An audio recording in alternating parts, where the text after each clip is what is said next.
ಭಗವದ್ಗೀತೆಯನ್ನು ವಿವಿಧ ಕೋಣಗಳಿಂದ ಗಮನಿಸುವ ಒಂದು ನಮ್ಮ ಪ್ರಯತ್ನದಲ್ಲಿ ಪ್ರತಿನಿತ್ಯ ಬೇರೆ ಬೇರೆ ಕ್ಷೇತ್ರಗಳ ಸಾಧಕರು, ವಿದ್ವಾಂಸರು ಭಗವದ್ಗೀತೆಗೂ ಅವರ ಕ್ಷೇತ್ರಗೂ ಇರತಕ್ಕಂತಹ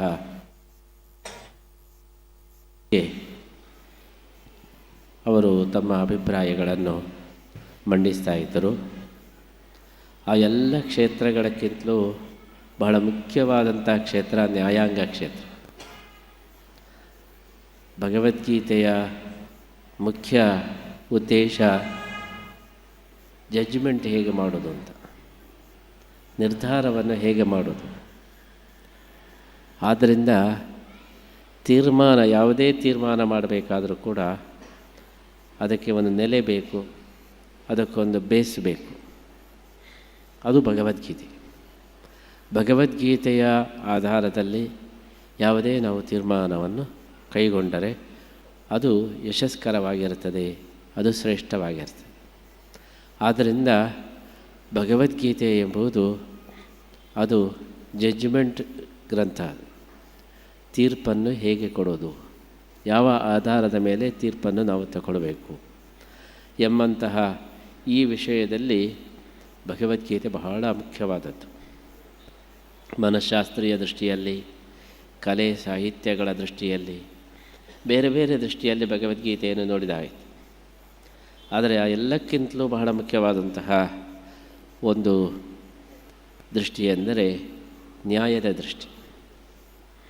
ನ್ಯಾಯದ ದೃಷ್ಟಿಯಲ್ಲಿ ಭಗವದ್ಗೀತೆ ನಮಗೆ ಹೇಗೆ ಸಹಕಾರಿಯಾಗಿದೆ ಎಂಬುದು ಬಹಳ ಒಂದು ಮುಖ್ಯವಾದಂತಹ ವಿಚಾರವಾಗಿದೆ.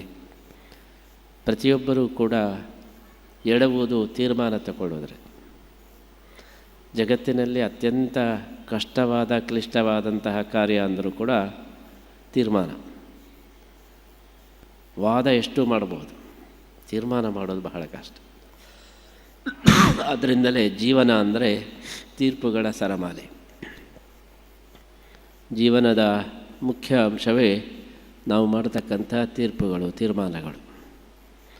ಅಂತಹ ತೀರ್ಮಾನವನ್ನು ಯಾವ ರೀತಿ ನಾವು ತಗೊಳ್ಬೇಕು ಎಂಬ ಬಗ್ಗೆ ನಮಗೊಂದು ಆಧಾರ ಬೇಕು. ಅದೇ ಭಗವದ್ಗೀತೆ. ಆದ್ದರಿಂದಲೇ ಮಹಾಭಾರತದಲ್ಲೇ ಸ್ಪಷ್ಟವಾಗಿ ಹೇಳ್ತಾರೆ,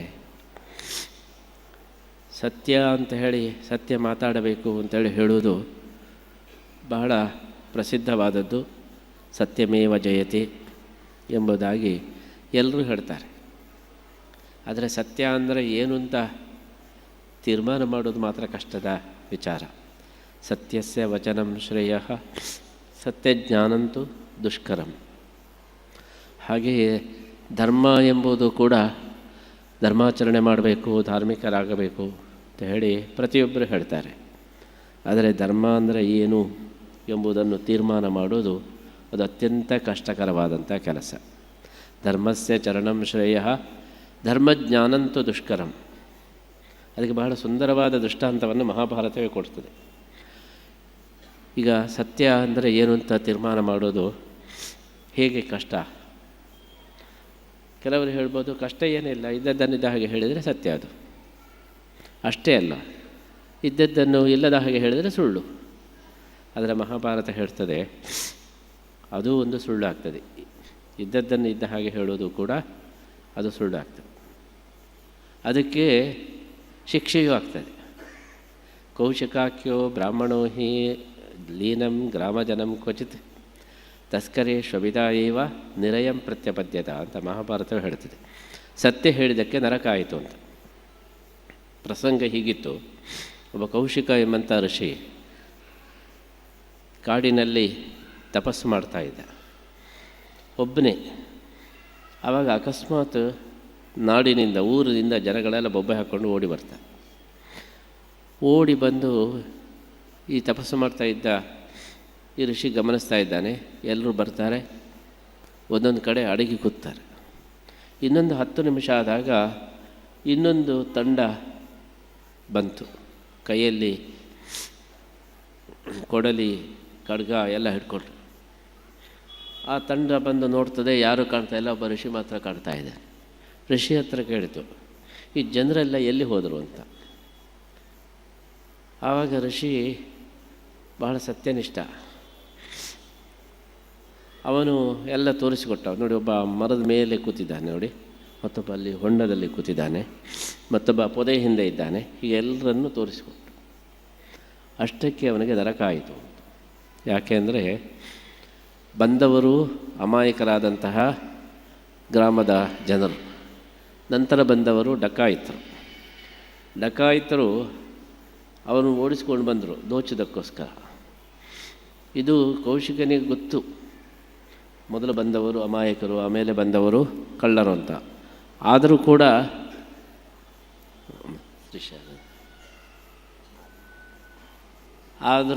ತನ್ನ ದೀಕ್ಷೆ ಬಿಡುವುದಿಲ್ಲ.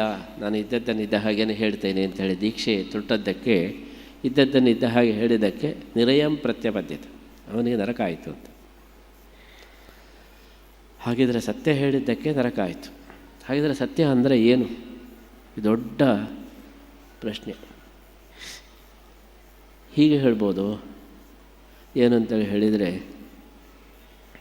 ಹೆಚ್ಚು ಜನರಿಗೆ ಅನುಕೂಲ ಆಗುವ ಹಾಗೆ ಮಾತಾಡೋದು ಸತ್ಯ, ಕಡಿಮೆ ಜನರಿಗೆ ಅನುಕೂಲ ಆಗುವ ಹಾಗೆ ಮಾತಾಡೋದು ಅದು ಸುಳ್ಳು.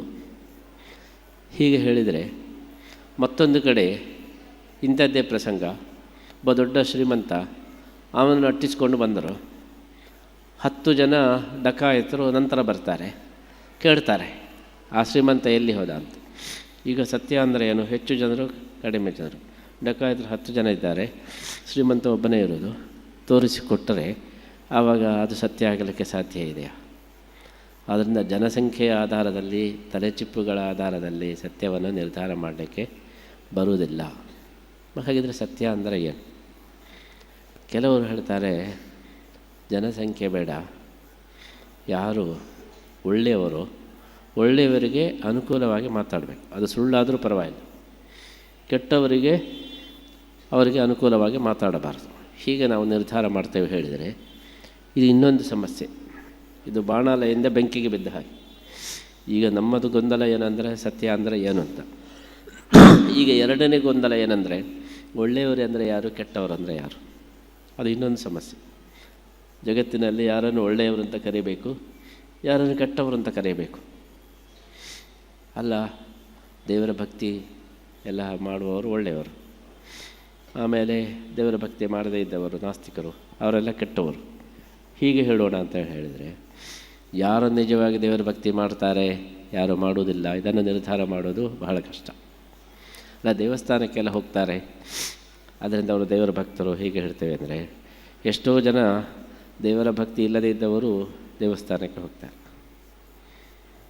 ಯಾಕೆಂದರೆ ದೇವಸ್ಥಾನಕ್ಕೆ, ದೇವರ ದರ್ಶನಕ್ಕೆ ಬರುವವರು ಹಾಗೆ ಪಿಕ್ ಪಾಕೆಟ್ ಮಾಡುವವರು ತುಂಬ ಜನ ಬರ್ತಾರೆ. ಬೇರೆ ಬೇರೆ ಉದ್ದೇಶದಿಂದ ದೇವಸ್ಥಾನಕ್ಕೆ ಬರ್ತಾರೆ. ಆವಾಗ ಯಾರನ್ನು ಒಳ್ಳೆಯವರು ಅಂತ ನಿರ್ಧಾರ ಮಾಡೋದು, ಇದು ಮತ್ತೊಂದು ಸಮಸ್ಯೆ. ಆದ್ದರಿಂದ ಒಳ್ಳೆಯವರು ಯಾರು, ಕೆಟ್ಟವರು ಯಾರು ಎಂಬುದು ಅದು ಬಹಳ ಕಷ್ಟದ ವಿಚಾರ. ಅದನ್ನು ನಿರ್ಧಾರ ಮಾಡದೆ ಸತ್ಯವನ್ನು ನಿರ್ಧಾರ ಮಾಡಲಿಕ್ಕೆ ಬರೋದಿಲ್ಲ. ಹೀಗೆ ಮಹಾಭಾರತವೇ ಹೇಳ್ತದೆ, ಸತ್ಯ ಮತ್ತು ಧರ್ಮಗಳು ಬೇಕು ಅಂತ ಹೇಳೋದು ಬಹಳ ಸುಲಭ, ಆದರೆ ಅದು ಯಾವುದು ಅಂತ ತೀರ್ಮಾನ ಮಾಡೋದು ಅದು ಬಹಳ ಕಷ್ಟ.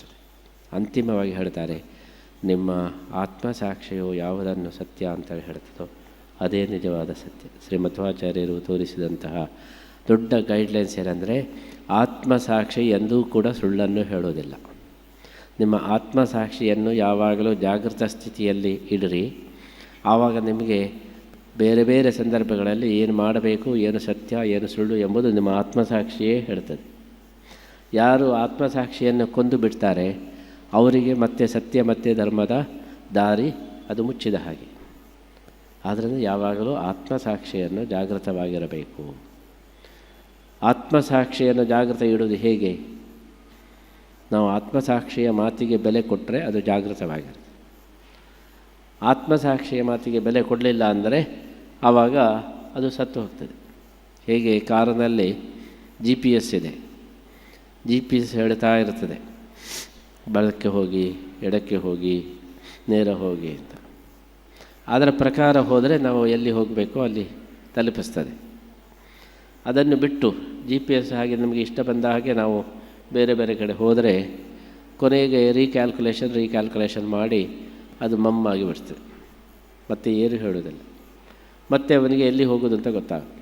ಅದಕ್ಕೆ ಆಚಾರ್ಯರು ಹೇಳ್ತಾರೆ, ಆತ್ಮಸಾಕ್ಷಿಯನ್ನು ಸದಾ ಜಾಗೃತ ಸ್ಥಿತಿಯಲ್ಲಿರಬೇಕು, ಅದರ ಮಾತನ್ನು ಕೇಳಬೇಕು. ಆತ್ಮಸಾಕ್ಷಿಯ ಒಳಗೆ ಭಗವಂತನಿದ್ದಾನೆ, ಭಗವಂತನೇ ನಮ್ಮ ಆತ್ಮಸಾಕ್ಷಿಗೆ ಪ್ರೇರಣೆಯನ್ನು ನೀಡ್ತಾ ಇದ್ದಾನೆ. ಅಂತಹ ಭಗವಂತನ ಒಂದು ಆಧಾರದಲ್ಲಿ ನಾವು ಆತ್ಮಸಾಕ್ಷಿಯ ಆಧಾರದಲ್ಲಿ ಸತ್ಯನ್ಯಾಯಗಳನ್ನು ನಿರ್ಧಾರ ಮಾಡಬೇಕು ಹೊರತು ನಾವು ಏನು ಇದ್ದದ್ದು ಇದ್ದ ಹಾಗೆ ಎಂಬಂತಹ ಈ ವಾದ ಇದು ಸಂಪೂರ್ಣ ತಪ್ಪು. ಆದ್ದರಿಂದ ಸತ್ಯದ ನಿರ್ಧಾರ ಭಗವಂತನ ಆಧಾರ, ಆತ್ಮಸಾಕ್ಷಿಯ ಆಧಾರ, ಅದನ್ನು ಜಾಗೃತವಾಗಿಟ್ಟುಕೊಳ್ಬೇಕು. ಆ ಮೂಲಕ ಸತ್ಯವನ್ನು ಕಂಡುಕೊಳ್ಬೇಕು ಅಂಥೇಳಿ ಧರ್ಮಶಾಸ್ತ್ರವೇ ಬಹಳ ಸ್ಪಷ್ಟವಾಗಿ ಹೇಳಿದೆ. ಆದ್ದರಿಂದ ಜಗತ್ತಿನಲ್ಲಿ ಬಹಳ ಕಷ್ಟದ ವಿಚಾರ ಏನೆಂದರೆ ತೀರ್ಮಾನ ಮಾಡೋದು, ಜಡ್ಜ್ಮೆಂಟ್ ಮಾಡೋದು.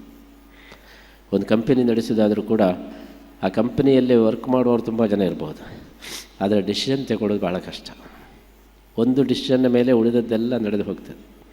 ಅಂತಹ ಒಂದು ಕೆಲಸ ಅದು ನ್ಯಾಯಾಧೀಶರ ಕೆಲಸ, ಬಹಳ ಕ್ಲಿಷ್ಟವಾದದ್ದು, ಕಷ್ಟಕರವಾದದ್ದು.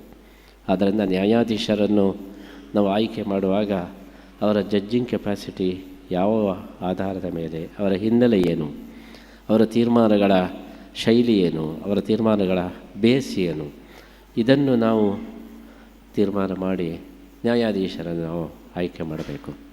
ನ್ಯಾಯಾಧೀಶರಿಗೆ ಮೊಟ್ಟ ಮೊದಲು ಬೇಕಾದದ್ದು ದೇವರ ಬಗ್ಗೆ ಜ್ಞಾನ, ಧರ್ಮದ ಬಗ್ಗೆ ಜ್ಞಾನ, ಸಂಸ್ಕೃತಿಯ ಬಗ್ಗೆ ಪರಿಜ್ಞಾನ. ಇದು ಇದ್ದಾಗ ಮಾತ್ರ ನ್ಯಾಯವನ್ನು, ಸತ್ಯವನ್ನು ನಿರ್ಧಾರ ಮಾಡಲಿಕ್ಕೆ ಬರ್ತದೆ. ಆದ್ದರಿಂದ ನಮ್ಮ ಪ್ರಾಚೀನ ಧರ್ಮಶಾಸ್ತ್ರಗಳು ನಮಗೆ ಸೂಚನೆ ಮಾಡಿದ್ದು ಧರ್ಮ ಮತ್ತು ದೇವರ ಆಧಾರದ ಮೇಲೆ ಎಲ್ಲವನ್ನು ನಿರ್ಧಾರ ಮಾಡಬೇಕು.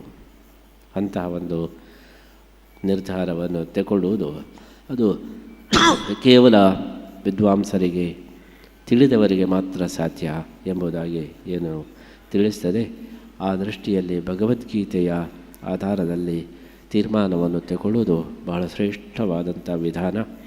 ಅಂತಹ ವಿಧಾನವನ್ನು ನಮ್ಮ ಇವತ್ತಿನ ನ್ಯಾಯಾಧೀಶರಾದಂತಹ ಶ್ರೀಶಾನಂದ ಅವರು ಅದಕ್ಕೆ ಒಳ್ಳೆಯ ಅರ್ಹರಾಗಿದ್ದಾರೆ. ಒಬ್ಬ ನ್ಯಾಯಾಧೀಶರಿಗೆ ಏನೇನು ಅರ್ಹತೆ ಬೇಕು ಆ ಎಲ್ಲ ಅರ್ಹತೆಯನ್ನು ಅವರು ಪಡೆದಿದ್ದಾರೆ. ಭಾರತೀಯ ನ್ಯಾಯ ವ್ಯವಸ್ಥೆ ಏನಿದೆ ಆ ನ್ಯಾಯ ವ್ಯವಸ್ಥೆಯಲ್ಲಿ ತೀರ್ಮಾನವನ್ನು ತಗೊಳ್ಬೇಕಾದ್ರೆ ಭಾರತೀಯತೆಯ ಪರಿಜ್ಞಾನ ಬೇಕು, ಭಾರತೀಯ ತತ್ವಶಾಸ್ತ್ರಗಳ ಪರಿಚಯ ಬೇಕು, ಭಾರತೀಯ ಸಂಸ್ಕೃತಿಯ ಪರಿಜ್ಞಾನ ಬೇಕು. ಕೇವಲ ವೆಸ್ಟರ್ನ್ ಲಾ ಸಿಸ್ಟಮ್ ಅಥವಾ ಕೇವಲ ಲಂಡನ್ ಲಾ ಕಾಲೇಜಲ್ಲಿ ಓದ ತಕ್ಷಣ ಭಾರತದಲ್ಲಿ ನ್ಯಾಯಾಧೀಶರಾಗಲಿಕ್ಕೆ ಸಾಕಾಗೋದಿಲ್ಲ. ನಮ್ಮ ಭಾರತೀಯತೆಯ ಸಂಪೂರ್ಣ ಪರಿಜ್ಞಾನ ಇದ್ದರೆ ಮಾತ್ರ ಭಾರತೀಯ ನ್ಯಾಯಾಲಯದಲ್ಲಿ ತೀರ್ಮಾನವನ್ನು ನೀಡುವುದು ಸಾಧ್ಯವಾಗ್ತದೆ. ಈ ದೃಷ್ಟಿಯಲ್ಲಿ ನಮ್ಮ ಶ್ರೀಶಾನಂದ ಅವರು ಬಹಳ ಒಂದು ಉತ್ತಮ ವಿದ್ವಾಂಸರಾಗಿ ನಮ್ಮ ತತ್ವಶಾಸ್ತ್ರಗಳ ಬಗ್ಗೆ, ನಮ್ಮ ಸಂಸ್ಕೃತಿಯ ಬಗ್ಗೆ ವಿಶೇಷವಾದ ಶ್ರದ್ಧೆ ಮತ್ತು ಪರಿಜ್ಞಾನ ಎರಡನ್ನೂ ಕೂಡ ಹೊಂದಿದವರಾಗಿ ಇವತ್ತು ನ್ಯಾಯಾಧೀಶರು ಹೇಗೆ ಇರಬೇಕು ಎಂಬುದಕ್ಕೆ ಅವರೊಂದು ಮಾಡೆಲ್ ಆಗಿದ್ದಾರೆ ಅಂಥೇಳಿ ನಾವು ಭಾವಿಸ್ತಾ ಇದ್ದೇವೆ. ಶ್ರೀಶಾನಂದರ ಪರಿಚಯ ನಮಗೆ ಅವರ ವಿಚಾರಧಾರೆಗಳೆಂದರೆ ಆದದ್ದು ಹೊರತು ವ್ಯಕ್ತಿಗತವಾಗಿ ನಮಗೆ ಪರಿಚಯ ಇರಲಿಲ್ಲ. ಮೊಟ್ಟ ಮೊದಲು ನಮಗೆ ನಮ್ಮ ಶಿಷ್ಯ ಯೋಗೀಂದ್ರ ಒಂದು ವಾಟ್ಸಪ್ ಫಾರ್ವರ್ಡ್ ಮಾಡಿದ, ಹೀಗೆ ನ್ಯಾಯಾಲಯದಲ್ಲಿ ನಮ್ಮ ಶಾಸ್ತ್ರಗಳ ಬಗ್ಗೆ ಅವರು ಬಹಳ ಒಳ್ಳೆಯ ಮಾತುಗಳನ್ನು ಹೇಳಿದ್ದಾರೆ, ನೀವು ನೋಡಿ ಅಂತ ಹೇಳಿ. ನೋಡಿದ ತಕ್ಷಣ ನಮಗೆ ತುಂಬ ಖುಷಿ ಆಯಿತು, ಯಾರು ಇರಬೇಕು ಇವರು ಎಂಬುದಾಗಿ ನಾವು ಆಶ್ಚರ್ಯಪಟ್ಟೆವು.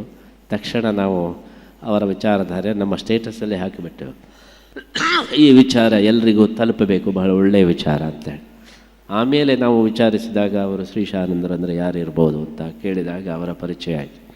ಹಾಗಾಗಿ ಮೊದಲು ವ್ಯಕ್ತಿ ನಮಗೆ ಕಂಡದ್ದಲ್ಲ, ಮೊದಲು ವಿಚಾರ ಕಂಡದ್ದು, ಆಮೇಲೆ ವ್ಯಕ್ತಿ ಕಂಡದ್ದು. ಹಾಗಾಗಿ ಪ್ರತಿಯೊಂದು ವ್ಯಕ್ತಿಗೂ ಕೂಡ ವ್ಯಕ್ತಿತ್ವವೇ ಮುಖ್ಯ ಹೊರತು ವ್ಯಕ್ತಿ ಮುಖ್ಯ ಅಲ್ಲ. ಯೋಯಶ್ರದ್ಧಃ ಸಯೇವ ಸ್ವಃ.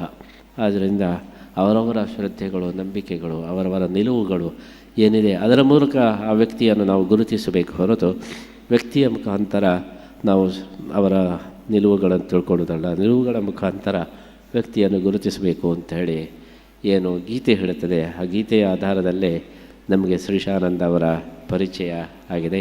ಉತ್ತಮವಾದಂತಹ ವಿಚಾರಗಳು, ಒಳ್ಳೆಯ ಪ್ರತಿಪಾದನಾ ಶೈಲಿ, ಅದೇ ರೀತಿ ನ್ಯಾಯಾಧೀಶರಿಗೆ ಬೇಕಾದ ಎಲ್ಲ ಅರ್ಹತೆಗಳನ್ನು ಪಡೆದು ಅವರೇನು ಇವತ್ತು ನಮ್ಮ ನ್ಯಾಯಾಲಯದಲ್ಲಿ ಅವರು ಕಂಗೊಳಿಸ್ತಾ ಇದ್ದಾರೆ.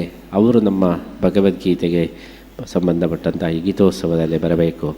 ನ್ಯಾಯಾಂಗ ವ್ಯವಸ್ಥೆಯ ಬಗ್ಗೆ ಅವರ ಅಭಿಪ್ರಾಯವನ್ನು ಜಿಜ್ಞಾಸುಗಳಿಗೆ ತಿಳಿಸಬೇಕು ಎಂಬ ಒಂದು ಉದ್ದೇಶದಿಂದ ನಾವು ಅವರನ್ನು ಪತ್ತೆ ಹಚ್ಚಿ ಆಮೇಲೆ ಸಂಪರ್ಕಿಸಿದಾಗ ಅವರು ಬಹಳ ಸಂತೋಷದಿಂದ ಬಂದಿದ್ದಾರೆ. ಅದಕ್ಕೋಸ್ಕರ ಅವರಿಗೆ ನಾವು ವಿಶೇಷವಾದ ಅಭಿನಂದನೆಯನ್ನು ಕೂಡ ಈ ಸಂದರ್ಭದಲ್ಲಿ ನಾವು ಸಲ್ಲಿಸ್ತಾ ಇದ್ದೇವೆ. ಅವರ ವ್ಯಕ್ತಿತ್ವ ಹೇಗೆ ಅಪೂರ್ವ ವ್ಯಕ್ತಿತ್ವವೋ ಹಾಗೆ ಹೆಸರು ಕೂಡ ಅಪೂರ್ವವಾದಂಥ ಹೆಸರು. ಶ್ರೀಶಾನಂದ ಅಂತೇಳಿ ಹೆಸರು ಕೂಡ ನಾವು ಬೇರೆ ಎಲ್ಲಿ ಕೂಡ ಕೇಳಲಿಕ್ಕೆ ಸಾಧ್ಯ ಇಲ್ಲ. ಬಹಳ ಸುಂದರವಾದಂಥ ಮತ್ತು ಅರ್ಥಪೂರ್ಣವಾದಂಥ ಹೆಸರು. ಪರಶುಕ್ಲತ್ರಯ ಅದರಲ್ಲೇ ಸೇರಿದೆ. ಲಕ್ಷ್ಮೀದೇವಿ, ಹಾಗೆ ಶ್ರೀಮನ್ನಾರಾಯಣ ಮತ್ತು ಆನಂದ ತೀರ್ಥರು, ಮೂವರು ಪರಶುಕ್ಲತ್ರಯ ಏನಿದೆ ಆ ಮೂವರನ್ನು ಒಳಗೊಂಡಂತಹ ಒಂದು ಹೆಸರಂದರೆ ಅದು ಶ್ರೀಶಾನಂದ. ಆದ್ದರಿಂದ ಅಂತಹ ಒಂದು ಹೊಸ ಹೆಸರು, ಅತ್ಯಂತ ಸುಂದರವಾದಂತಹ ಹೆಸರು ಕೂಡ ಅವರಿಗಿದೆ. ಹೆಸರಿಗೆ ತಕ್ಕಂತೆ ಅವರ ವ್ಯಕ್ತಿತ್ವವೂ ಕೂಡ ಇದೆ. ಅವರು ಇವತ್ತು ನಮ್ಮ ಈ ಒಂದು ಗೀತೋತ್ಸವದಲ್ಲಿ ಆಗಮಿಸಿ ತಮ್ಮ ಅಭಿಪ್ರಾಯವನ್ನು ಶ್ರೀಕೃಷ್ಣನ ಸನ್ನಿಧಾನದಲ್ಲಿ ಅವರು ನಿವೇದಿಸುವುದು ನಮಗೆ ತುಂಬ ಸಂತೋಷವಾಗಿದೆ. ಅವರಿಗೆ ಶ್ರೀಕೃಷ್ಣ ಗೀತಾನುಗ್ರಹ ಪ್ರಶಸ್ತಿ ಅಂತ ಹೇಳಿ ನಾವು ಪ್ರಶಸ್ತಿಯನ್ನು ನೀಡಿ ಅವರನ್ನು ನಾವು ಹರಸಲಿಕ್ಕೆ ಬಹಳ ಸಂತೋಷ ಪಡ್ತಾ ಇದ್ದೇವೆ. ಅವರಿಗೆ ಶ್ರೀಕೃಷ್ಣನ ವಿಶೇಷ ಅನುಗ್ರಹ ಇರಲಿ. ಇನ್ನಷ್ಟು ಒಳ್ಳೆಯ ತೀರ್ಮಾನಗಳನ್ನು, ಒಳ್ಳೆಯ ಒಂದು ನ್ಯಾಯಾಂಗದ ವ್ಯವಸ್ಥೆಯನ್ನು ಕೂಡ ಅವರು ಬೆಳೆಸುವ ಹಾಗೆ ಆಗಲಿ. ಇವತ್ತು ನಮ್ಮ ಭಾರತ ದೇಶದ ಪರಿಸ್ಥಿತಿ ಅತ್ಯಂತ ಸಂಕೀರ್ಣವಾಗಿದ್ದು ಅತ್ಯಂತ ಕ್ಲಿಷ್ಟ ಪರಿಸ್ಥಿತಿಯಲ್ಲಿ ನಾವಿದ್ದೇವೆ. ಇವತ್ತು ನಮಗೆಲ್ಲರಿಗೂ ಕೂಡ ಇರತಕ್ಕಂಥ ಒಂದು ಆಶಾಕಿರಣ ಅಂದರೆ ನ್ಯಾಯಾಂಗ ವ್ಯವಸ್ಥೆ ಮಾತ್ರ. ಯಾಕೆಂದರೆ